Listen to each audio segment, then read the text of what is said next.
One of President Barack Obama's chief economic advisors is stepping down. Larry Summers, the director of the National Economic Council, will return to academic life in Harvard at the end of the year. It's the latest in a series of departures from the president's economic team as US policymakers struggle to reinvigorate the US economy. Well, our guest tonight, Ken Curtis, is an internationally respected investment banker and economic analyst. He was formerly the managing director and vice chairman of Goldman Sachs Asia. He joins us now from New York. Thanks for being there. Thank you, Tony. Nice to talk to you. Larry Summers, as we just said, he's the third top economic official to leave the White House in recent months, or to leave the administration. What's going on?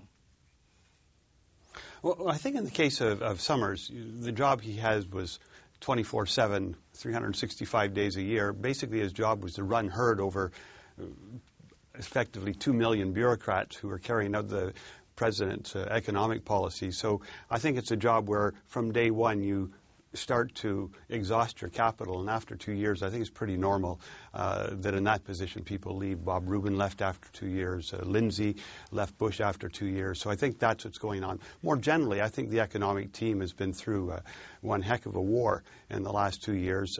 Many of these people are academics. I think they're going back to more quiet climates, and a new team will take over after the election. So you think it's just exhaustion, do you? Because some people think that some of these officials are being made scapegoats, effectively, for the continual economic woes in the United States. Well, obviously, Tony, the political situation after November is going to be very different than it's been in the last 2 years. So this team just doesn't and wouldn't fit the new political environment. The two key people in the economic team, of course, at the central bank and at Treasury, they're staying in place. And interestingly, they've been in place since the Bush era.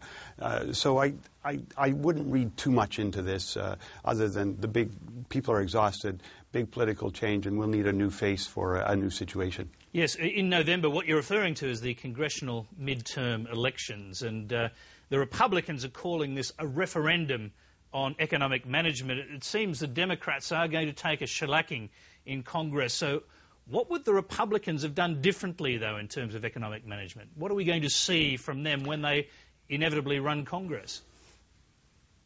Well, what we saw when the Republicans were in the past is that in the last 6 months of the Bush administration, the government was effectively paralyzed and didn't do anything. And in the previous months, they were asleep at the switch for part of the time, and then when they finally woke up, they basically adopted the same type of policies that Obama's adopted. He's been more aggressive on the social side. That wasn't part of the Republican agenda, and there they will try to roll back. But the Republican offensive hasn't been very specific in what they really will be doing. So that's still, for me, an open question. The reality is that this is a big contraction driven by a fall in real estate prices. And that fall in real estate prices continues to create difficulties in the financial sector. And there's no sign yet that the fall of real estate prices is going to be reversed and prices are going to go up anytime soon. So that's really still the nub of the problem. And America is the epicenter of that crisis globally. What's your prognosis, just on that, what's your prognosis of the possibility of a double-dip recession?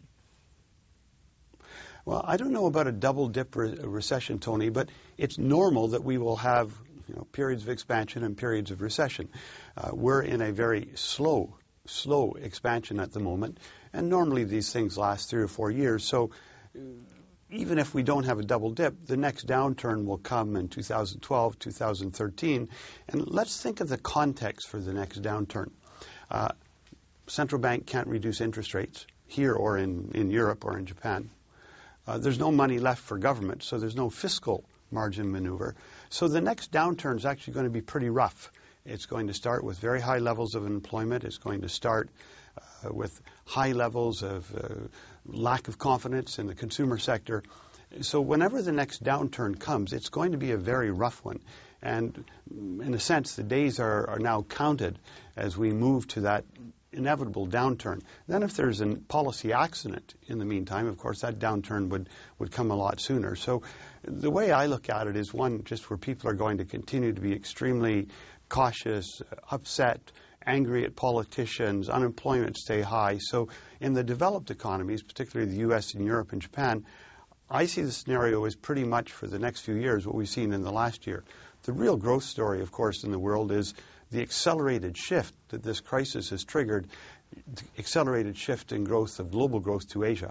Yes, well, I was about to say that one of the other great targets for US anger, particularly in Congress, is China, which is still growing very fast. But the anger is about its artificially maintaining its currency at a low level, which the congressmen say is creating a non-level playing field. So is there a possibility here, because some congressmen are now calling for tariffs against China, that we might see a currency and possibly even a trade war between the United States and China?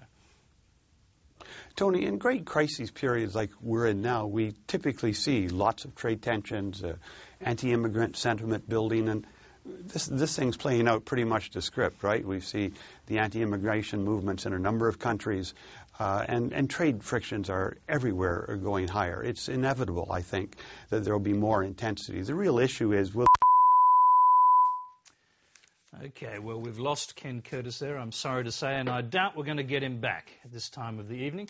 So we'll move on to another story.